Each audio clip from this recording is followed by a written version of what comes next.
자, 오늘 우리에게 주시는 하나님의 말씀은 두 구절입니다. 두 구절. 먼저 시편 19편 7절부터 10절까지 말씀 읽겠습니다. 시편 19편 7절부터 10절 시작.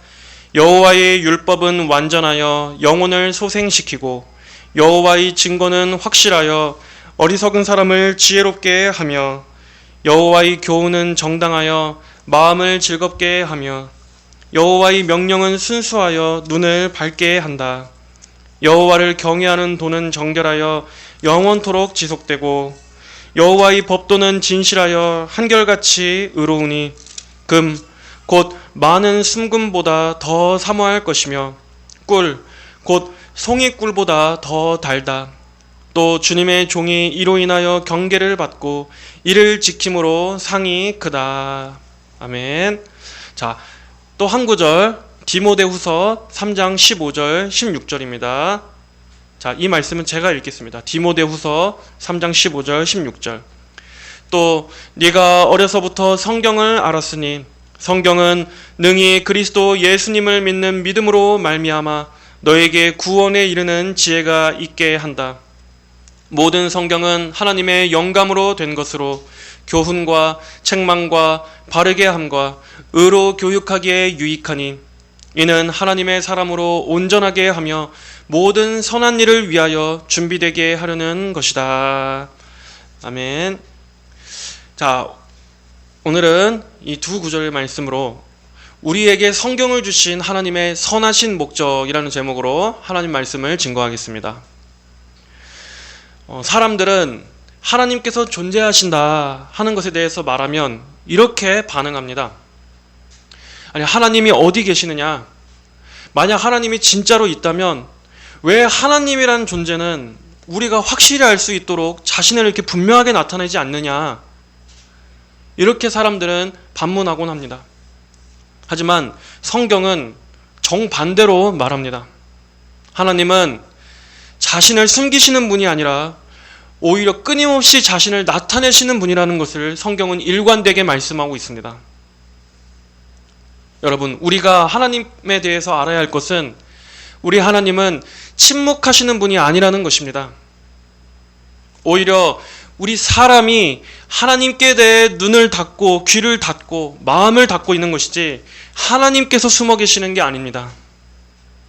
여러분, 하늘을 올려다봐도 그리고 이 광활하고 드넓은 자연의 풍경을 봐도 그리고 어김없이 반복되는 이 사계절의 순환을 봐도 그리고 우리 자신의 양심을 봐더라도 하나님께서는 계속해서 하나님 자신을 나타내시고 있습니다. 하나님은 오늘도 말씀하고 계십니다. 문제는 그러한 계시가 부족해서가 아니라 바로 죄로 인해 우리의 마음이 어두워졌다는 것이 문제입니다. 여러분, 하나님께서는 오늘도 모든 사람들에게 침묵하시지 않고 자신을 알리고 계시고 있다는 것을 아십니까?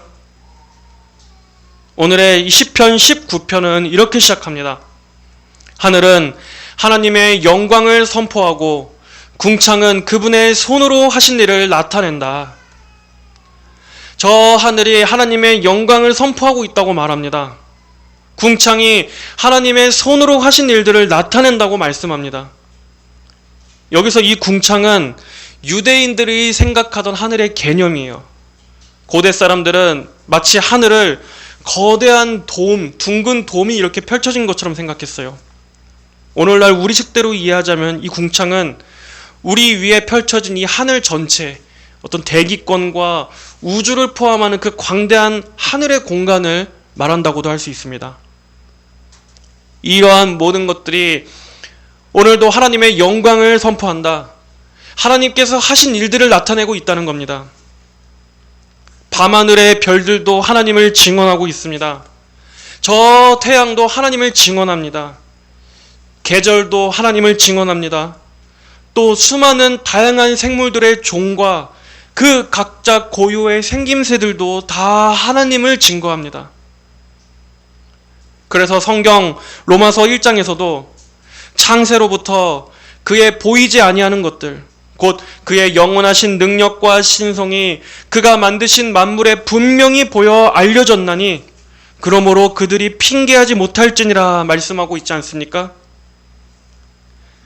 그의 영원하신 능력과 신성이 그가 만드신 만물에 분명히 보여 알려졌다. 그런데 우리는 이러한 말씀을 봐도 아니 어디에 하나님이 보여? 어디 하나님이 어디 있어? 우리는 이렇게 생각하죠. 하지만 한번 생각해 보세요. 하늘을 올려다보면서 저 우주를 보면서 와, 이 엄청난 우주는 도대체 어떻게 존재하게 됐을까?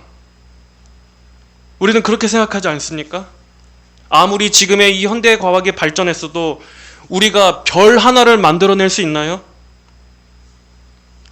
모든 것이 다 신비입니다.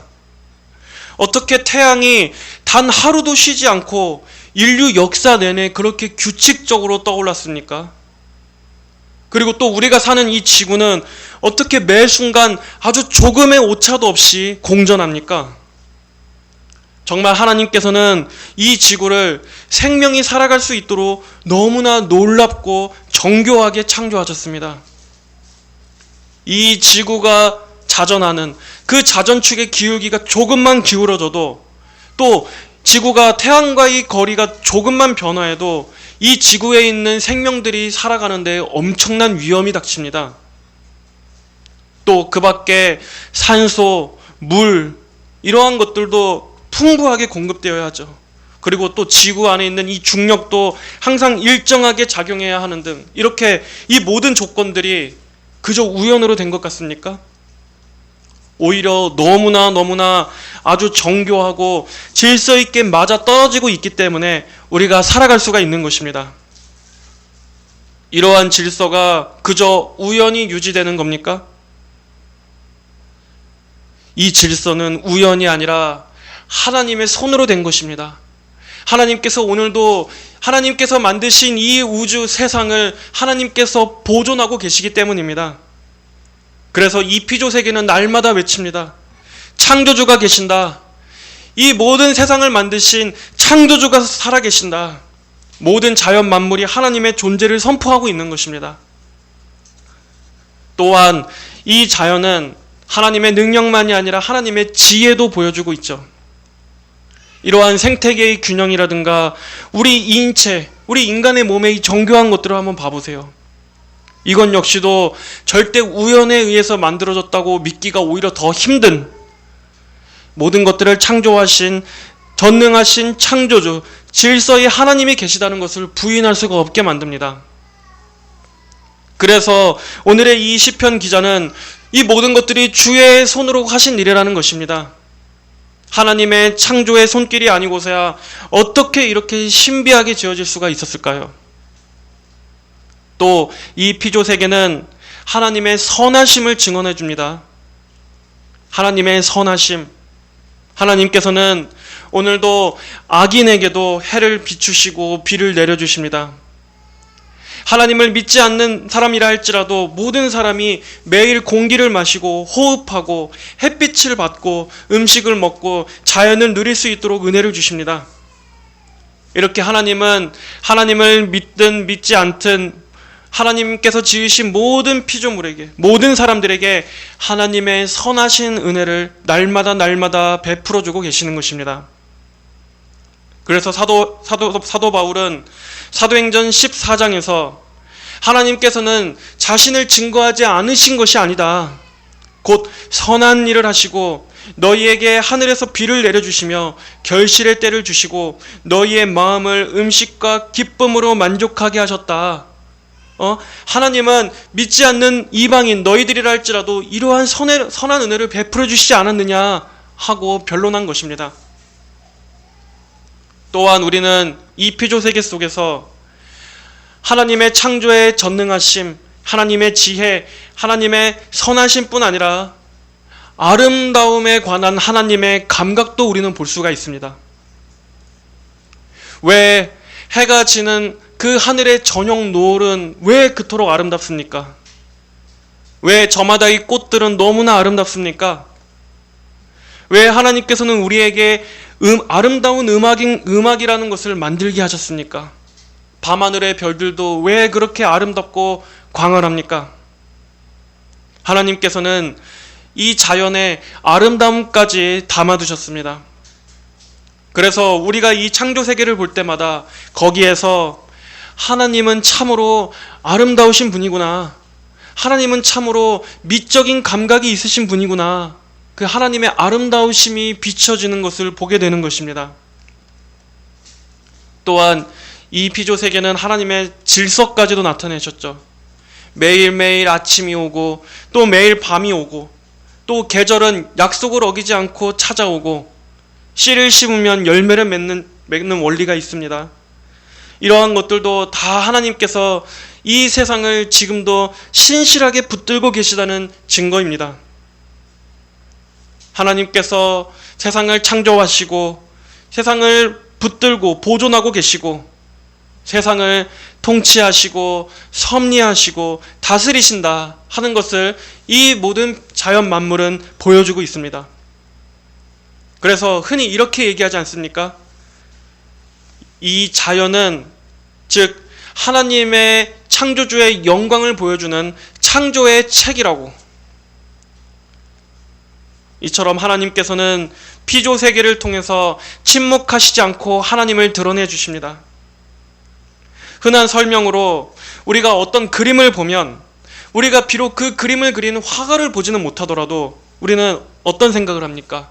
그 그림에 담겨진 작품을 보면서 그 화가의 어떤 실력이나 그 화가의 의도나 메시지를 우리가 알 수 있지 않습니까? 마찬가지입니다. 우리가 하나님을 눈으로는 볼 수 없다 하더라도 하나님께서 만드신 이 자연 만물, 피조 세계를 통해서 이 세상을 만드신 하나님은 참 전능하신 분이구나. 하나님은 참 지혜롭고 아름다우시고 질서 있는 하나님이시구나. 그리고 이 모든 것들을 오늘도 붙들고 계시는 그러한 섭리하시는 통치자가 되시는 하나님이시구나. 우리는 그것을 알게 되는 것입니다. 이렇게 하나님께서 만물을 통해 하나님의 영광과 신성을 드러내신 이것을 성도 여러분, 일반 계시 또는 자연 계시라고 말합니다.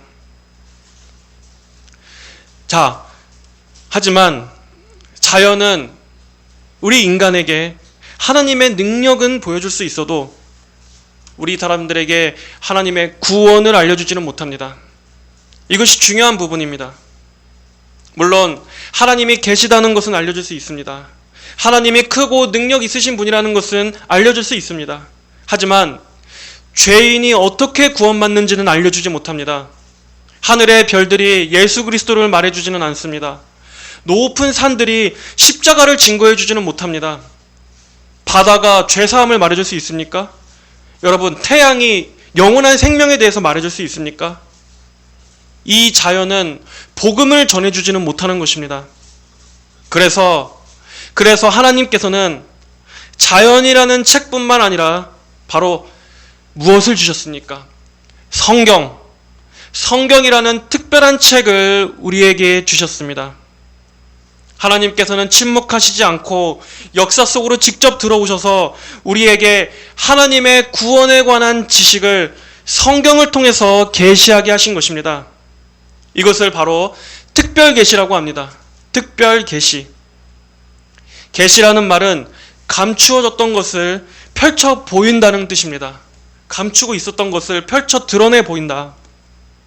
하나님께서는 아브라함을 부르셨습니다. 이스라엘을 세우셨습니다. 또 모세를 세우셨습니다. 선지자들을 보내셨습니다. 그리고 그들로 말씀을 기록하게 하셨습니다. 그리고 마침내 말씀이 육신이 되어 예수 그리스도로 오셨습니다. 이것이 특별 계시입니다.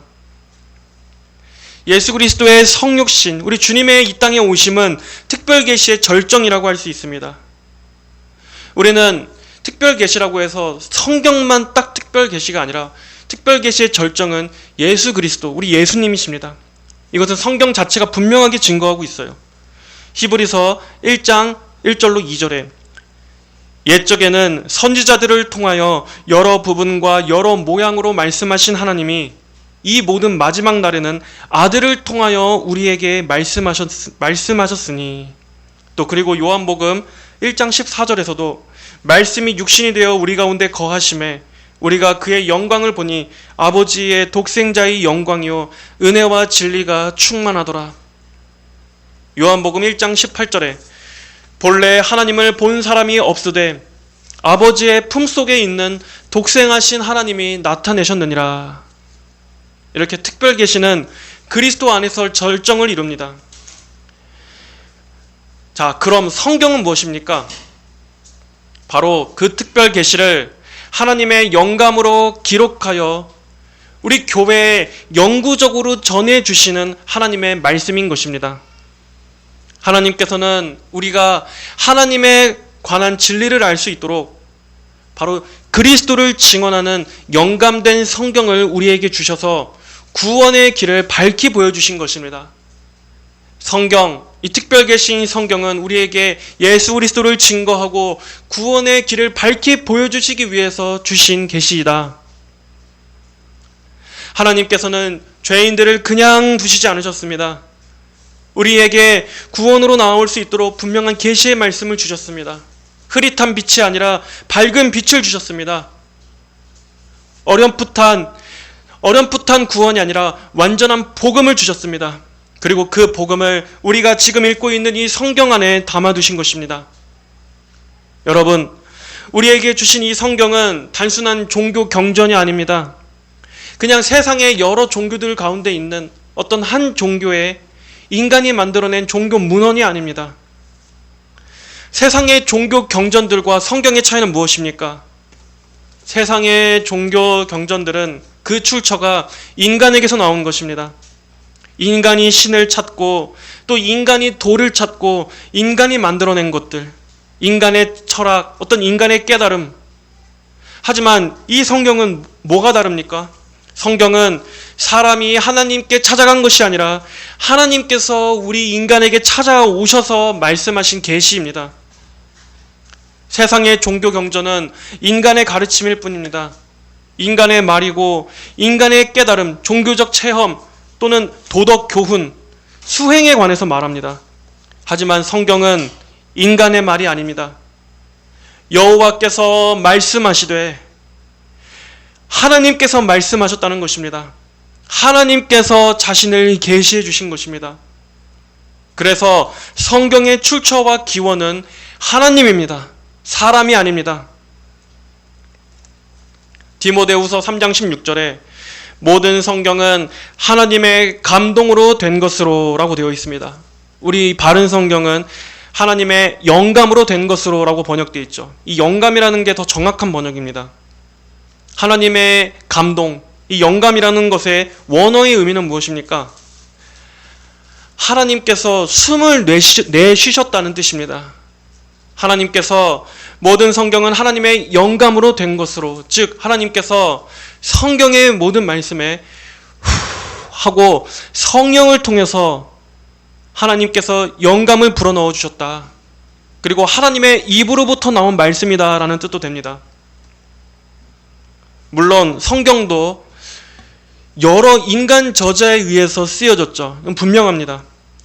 성경은 약 40여 명의 각자가 다 다른 저자들이 어느 한 시대도 아니고 약 1500년이라는 시간에 걸쳐서 각기 다 다른 저자들이 썼습니다. 그것을 다 종합해 놓은 것입니다. 그들은 정말 다양한 사람들이었습니다. 성경의 저자들 중에는 왕도 있었고 선지자들도 있었고 또 세리도 있었습니다. 어부도 있었습니다. 의사도 있었습니다. 자, 그런데 놀라운 것은 그렇게 각자 다른 시대, 다른 인격, 다른 직업, 다른 개성을 가진 사람들이 각자 다른 상황 속에서 썼음에도 불구하고 그들 모두가 다 하나같이 하나의 일관된 메시지를 기록했다는 것입니다. 바로 하나님의 구속사라는 관점에서 하나님의 영광과 예수 그리스도의 구속을 중심으로 하는 이 내용으로 모든 성경이 다 일치되게 기록되어 있다는 것입니다. 이거 굉장히 놀라운 겁니다. 여러분, 어떻게 1500년이라는 긴 시간 동안에 각기 다른 성격, 또 다른 교육 수준을 가진 사람들이 각기 다른 경험을 가지고 다른 성격과 다른 문체를 가진 다른 저자들이 썼음에도 불구하고 이들 간의 글이 서로 간에 전혀 모순이나 오류가 없이 하나의 통일된 메시지로 기록될 수가 있습니까? 그것은 바로 성령 하나님께서, 성경의 저자이신 성령 하나님께서 그들이 성경을 기록하는 그 과정 하나하나를 주권적으로 다스리셔서 하나님께서 계시하시고자 하시는 그 뜻을 오류 없이 기록하게 하셨기 때문입니다.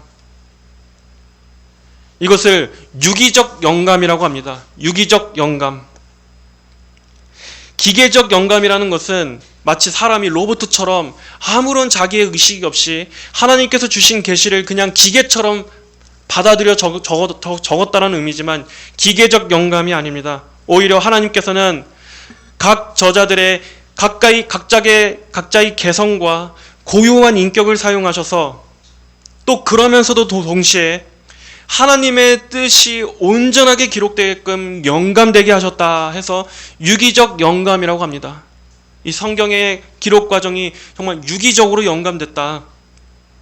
하나님께서는 모세는 모세답게 기록하게 하셨습니다.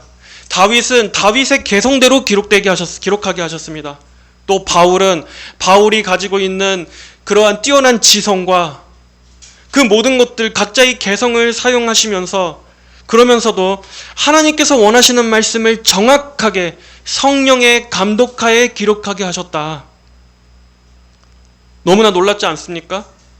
그리고 성경의 이런 사상, 내용, 뜻만이 아니라 우리가 읽고 있는 이 성경에 기록된 단어 하나하나에까지도 하나님의 영감 아래 기록되었습니다. 이것을 축자적 영감이라고 합니다.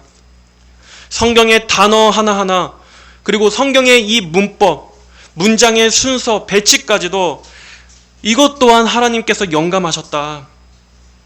그렇기 때문에 우리는 성경을 읽을 때 여러분 단어 하나하나, 이 구절의 문장 순서, 이 흐름, 이 배치까지에도 1.1회까지에도 다 하나님께서 숨결을 불어넣으신 하나님의 진리라는 마음으로 성경을 읽어야 되는 거예요. 성경을 대충대충 그냥 쭉쭉 훑어나가는 것이 아니라 한 글자 한 글자, 이 단어의 뜻 하나하나도 깊이 풀이하고 생각하면서 읽어야 되는 것입니다. 그렇기 때문에 이런 성경의 말씀을 인간의 식대로 해석하고 하는 이것이 얼마나 큰 죄라는 건지, 그래서 하나님께서 성경 말씀에 1절 가감하지 말라고 하신 것입니다. 그러므로 성경은 비록 사람이 썼지만 궁극적인 저자는 하나님이십니다. 예를 들어 로마서는 바울이 썼지만 하나님께서 바울을 통해 기록하게 하신 것입니다. 그러므로 로마서의 궁극적 저자는 하나님이십니다. 베드로후서 1장 21절은 말씀하고 있습니다. 예언은 언제나 사람의 뜻을 따라 나온 것이 아니라, 여기서 예언은 성경을 말합니다. 즉 성경은 언제나 하나님의 뜻을 따라 나온 것이 아니라 오직 성령의 감동하심을 받은 사람들이 하나님께 받아 말한 것이기 때문이다. 그러므로 여러분들의 성경을 읽으실 때는 인간 저자의 생각과 어떤 개인의 종교 신념을 읽는 게 아닙니다. 하나님께서 오늘도 말씀하시는 진리의 음성으로서 읽어야만 하는 것입니다. 하나님께서 우리에게 성경을 주신 것은 하나님의 선하신 목적이 있습니다. 바로 하나님을 알게 하시기 위해서입니다. 우리는 성경을 통해서만 하나님이 어떠한 분이신지를 알 수가 있습니다. 성경을 통해서 계시하신 하나님의 섭리, 하나님의 일하심, 또 그분의 성품을 통해서 우리는 하나님을 바르게 알게 되는 것입니다. 성경을 통하지 않고서는 하나님께서 어떻게 거룩하신 건지, 어떻게 하나님은 공의로우신 건지, 하나님은 사랑이시고 그러면서도 그 사랑이신 하나님이 어떻게 공의와 모순되지 않는지, 하나님의 주권과 우리 인간의 의지가 어떻게 충돌하지 않고 이 역사 가운데 하나님의 뜻을 이루는 방향으로 나아가는지 성경을 통하지 않고서는 우리는 인간의 이성으로만 추론하게 됩니다. 하지만 성경을 읽으십시오. 성령의 조명하심을 구하며 도우심을 구하며 성경을 읽어보십시오. 그러면 비록 우리가 다 이해할 수는 없을지라도 그럼에도 하나님께서 하시는 모든 일은 정말 의로우시구나 하는 것을 하나님께서 하신 일들을 우리가 믿음으로 받아들이게 됩니다. 성경을 통하지 않고서는 결코 하나님을 알 수 없습니다. 성경 없이는 하나님을 논할 수 없습니다. 어떻게 인간이 교만하게 하나님이 이렇다 저렇다, 많은 사람들이 그러한 하나님을 논하고 있죠. 하나님을 토론의 대상, 논쟁의 대상으로 삼고 있습니다. 여러분, 하지만 그것은 교만한 것입니다. 성경을 읽지 않은 채 인간의 철학으로만 하나님을 논하고 있는 이것은 너무나 교만한 것입니다. 성경 앞에 복종하고 무릎을 꿇고 하나님께 구해야 하나님을 알 수 있습니다. 이 세상에 수많은 우상 숭배들을 한번 생각해 보세요. 인류 역사상 얼마나 많은 종교들이 있었습니까? 자연을 숭배하고 마귀와 귀신을 숭배하고 온갖 더러운 우상들을 섬기는 그러한 인류의 이 종교 풍습도 뭐 때문이겠습니까? 다 성경의 계시를 성경을 모르니까 그런 것입니다. 성경이 없으니까 하나님을 알지 못해서입니다. 그래서 어렴풋한 신에 대한 종교관념은 있는데 정작 그 대상을 모르니까 다 인간이 만들어낸 신을 만들지 않았습니까? 인간의 상상에서 만들어내지 않았습니까? 더 나아가 마귀로부터 영감을 받아서 만들어낸 수많은 잡신들, 귀신들, 신화, 전설들, 이런 것들이 다 성경의 계시 없이 인간이 신을 상상해내니까 나온 것입니다. 성경이 아니고서는 하나님을 알 수 없습니다. 인간의 철학, 사색, 추론으로도 하나님을 알 수 없습니다. 오직 성경을 바르게 읽어야 하나님을 알 수 있습니다. 이것이 하나님께서 하나님을 알도록 하신 방식입니다. 또한 성경을 주신 목적은 우리의 죄를 깨닫게 하시기 위해서입니다. 성경이 아니고서는 인간은 우리 자신의 죄를 바로 알 수 없습니다. 왜냐하면 죄 자체가 우리 자신을 보지 못하도록, 나를 보지 못하도록 양심을 어둡게 만들어버렸기 때문에 결코 외적인 조명, 비추심이 없이는 인간 스스로는 자기의 죄됨을 알 수가 없습니다. 하지만 성경 말씀을 통해서 성령 하나님께서 우리의 양심의 빛을 비추실 때, 말씀의 빛을 비추실 때 우리는 하나님께서 말씀하시는 죄의 본질을 보게 됩니다. 하나님을 알게 되고 그 하나님 앞에서 이 죄된 나를 깨닫게 됩니다. 그래서 성경을 우리 영혼을 비추는 거울이다라고 말하기도 합니다. 또한 이렇게 죄를 깨달을 때 우리는 우리에게 구주 예수 그리스도가 얼마나 필요한지도 알게 되지 않습니까? 그래서 성경은 읽는 이들로 하여금 우리를 구주 예수 그리스도께로 인도합니다. 예수님은 말씀하셨습니다. 너희가 성경에서 영생을 얻는 줄 생각하고 성경을 연구하거니와 이 성경이 곧 내게 대하여 증언하는 것이니라. 성경의 초점은 바로 그리스도 예수님에 대하여 증언하는 책입니다. 성경은 창세기에서부터 요한계시록까지 오직 한 분을 가리키고 있습니다. 바로 예수님. 하나님께서 죄인들을 구원하시기 위해 보내시는 바로 우리의 구원자, 유일하신 구원자 예수 그리스도, 바로 이 구세주에게 모든 초점이 향해 있는 것입니다. 그러므로 우리는 성경을 읽을 때 예수님 중심으로 성경을 읽어야 합니다. 성경의 말씀에서 예수님을 발견할 수 있어야 합니다. 성경은 그저 착하게 살라, 선하게 살라, 이걸 말하는 성경이 아니에요. 성경의 중심 내용은 무엇입니까? 성경은 오히려 우리가 선하게 살 수 없는 존재라고 말합니다. 우리는 죄로 죽었다고 말합니다. 그러므로 성경이 말씀하는 것은 그렇기 때문에 예수님께 나와야 한다. 그리스도를 너희의 의로 삼아야 한다. 예수님이 너희의 구원이요 생명이 되신다. 예수님만이 하나님께로 나아가는 유일한 길이요 진리요 유일한 구주가 되신다. 그리스도가 아니면 소망이 없다. 이렇게 성경이야말로 우리 인간에게 가장 정확한 진단을 내리고 있습니다. 그리고 인간에게 가장 정확한 해결책을 제시하고 있습니다. 성경은 예수 그리스도의 십자가, 그리고 그것을 통해 하나님의 자녀들을 부르시고 영광 받으시는 하나님의 그 영광, 그것을 중심으로 성경의 모든 내용이 향하고 있습니다. 또한 성경의 중요한 목적, 디모데후서 3장 15절에 또 네가 어려서부터 성경을 알았나니 성경은 능히 너로 하여금 그리스도 예수 안에 있는 믿음으로 말미암아 구원에 이르는 지혜가 있게 하느니라. 성경은 그리스도 예수를 믿음으로 말미암아 우리를 구원에 이르게 하려는 이 목적을 위해 주신 것입니다. 즉 우리의 영혼을 살리려고 주신 책입니다. 우리가 성경의 이야기를 아는 것도 중요합니다. 다윗과 골리앗의 이야기를 아는 것도 중요합니다. 다니엘이 사자굴에서 건진받은 이 이야기를 아는 것도 중요합니다. 그리고 또 신학적인 지식을 쌓는 것도 중요하지만 그것 자체가 주된 목적은 아닙니다. 예수 그리스도를 믿음으로 말미암아 죄와 사망에서 건짐을 받는 이 구원이 목적이에요. 또한 모든 성경은 하나님의 감동으로 된 것으로 교훈과 책망과 바르게 함과 의로 교육하기에 유익하니 이는 하나님의 사람으로 온전하게 하며 모든 선한 일을 위하여 준비되게 하려는 것이다. 성도 여러분, 성경은 우리를 하나님께서 기뻐하시는 원래의 형상대로 회복되게 만들어줍니다. 성경은 사람을 온전하게 만들어줘요. 오늘의 이 시편 말씀처럼 여호와의 율법, 하나님의 말씀은 우리의 영혼을 소생시켜줍니다. 우리의 영혼을 살립니다. 회복시켜줍니다.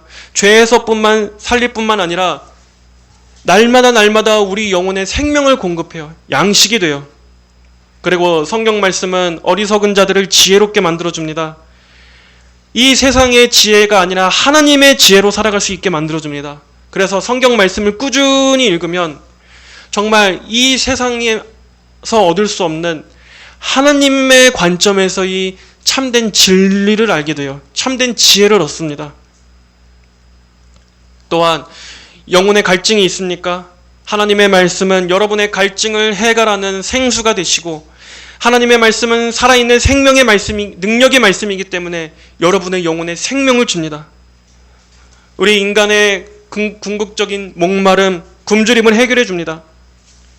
또한 여호와의 말씀은 내 발의 등이요 내 길의 빛이니이다 라고 했습니다. 말씀을 읽을 때 어두운 심령에 환한 빛이 비칩니다. 또 말씀 자체가 하나님의 숨결, 성령께서 기록한 것이기 때문에 우리는 그 말씀을 읽을 때 평안과 위안을 얻을 수가 있어요. 하나님을 만남으로 얻는 참된 위안이 있습니다. 참된 소망을 얻을 수 있습니다. 우리는 말씀을 통해 우리 영혼의 기쁨을 얻게 됩니다. 어두운 심령, 근심, 염려가 있습니까? 하나님의 말씀을 읽으십시오. 하나님을 만나십시오. 거기서 하나님의 숨결을 가까이 하십시오. 그러면 우리의 모든 근심, 걱정, 우리를 짓누르는 이 세상의 모든 무거운 짐들 속에서 하나님의 함께 하심으로 말미암아 위안을 얻게 될 것입니다. 평안과 천국의 소망을 고대하게 될 것입니다. 여러분, 성경은 하나님께서 우리를 사랑하신다는 표현입니다. 성경은 하나님께서 우리를 사랑하셔서 주신 선물이에요. 한번 생각해 봅시다. 만약에 정말 하나님께서 우리에게 성경이라는 것을 주시지 않았다면 우리는 어떻게 됐을까요? 역시 수많은 사람들은 그냥 그저 막연하게 신을 찾았을 겁니다. 저 하늘을 바라보면서 태양을 바라보면서 이 자연을 신으로 숭배하면서